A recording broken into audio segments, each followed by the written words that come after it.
আজকে আমরা যাচ্ছি সোফা স্টেডিয়ামে স্পেন অ্যান্ড অস্ট্রিয়ার খেলা দেখতে। Once in a life, forever in life. এটি হতে যাচ্ছে আমাদের জীবনের সব থেকে বড় এক্সপিরিয়েন্স।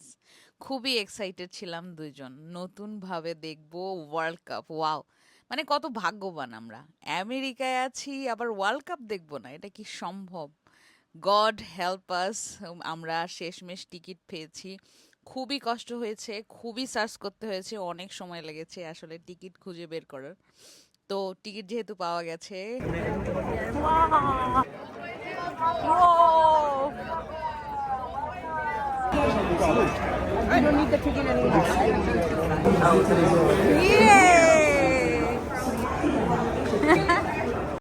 ফ্যান এক্সপেরিয়েন্সের জন্য ফিফার স্পন্সররা আবার স্টলও দিয়েছিল। আমরা কিছুক্ষণ তার আশেপাশটা ঘুরে দেখলাম, মজাই লাগতেছিল। ডিজে পার্টি, নাচানাচি, কত না কিছু।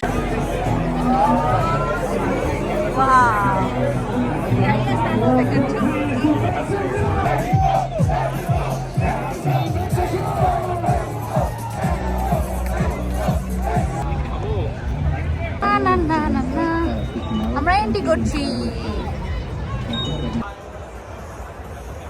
আমেরিকার ক্যালিফোর্নিয়ার লস অ্যাঞ্জেলসে অবস্থিত সোফা স্টেডিয়াম, এটি হচ্ছে বিশ্বের অত্যাধুনিক ও ব্যয়বহুল স্টেডিয়াম।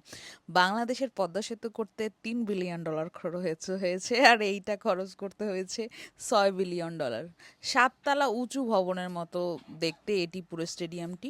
নিচে মাটির নিচ খুঁড়ে তৈরি করা হয়েছে। খুবই খুবই দারুণ এক্সপেরিয়েন্স ছিল।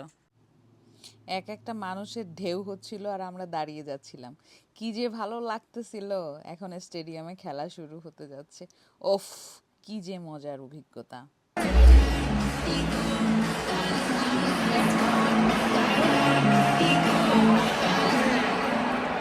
জীবনে যদি কখনো সুযোগ থাকে অবশ্যই আসবেন এই স্টেডিয়ামে খেলা দেখার জন্য।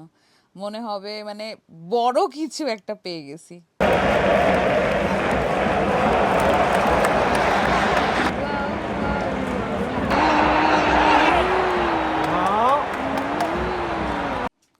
ইএমএলকে সরাসরি দেখার সৌভাগ্য হয়েছে আমাদের। ইএমএল হচ্ছে এবার ওয়ার্ল্ড কাপের সব থেকে ইয়াংগেস্ট প্লেয়ার।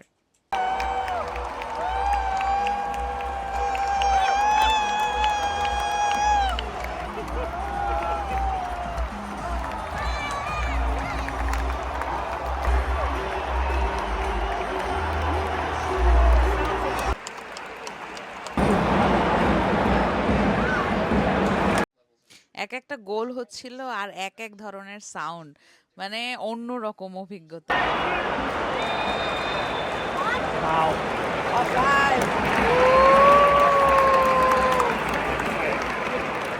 স্টেডিয়ামের বাইরে নর্মালি আমরা বার্গার অ্যান্ড ফ্রাইস খাই $5 বা $6, $7 দিয়ে, বাট এইখানে $25 খরচ করতে হয়েছে আমাদেরকে বার্গার খাওয়ার জন্য। ও মাই গড, এত এক্সপেন্সিভ যা বলার মতো না।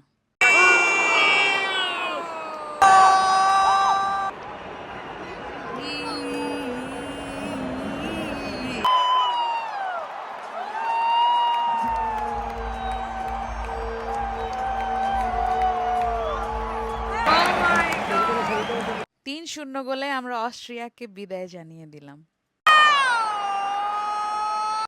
খেলা শেষ হওয়ার পরে স্পেনের যত দর্শক ছিল তারা প্রচুর নাচানাচি এবং গান বাজনা করেছে। আমরাও সেখানে অ্যাড হয়ে গেলাম, কিছুক্ষণ ভালো সময় কাটালাম আমরা।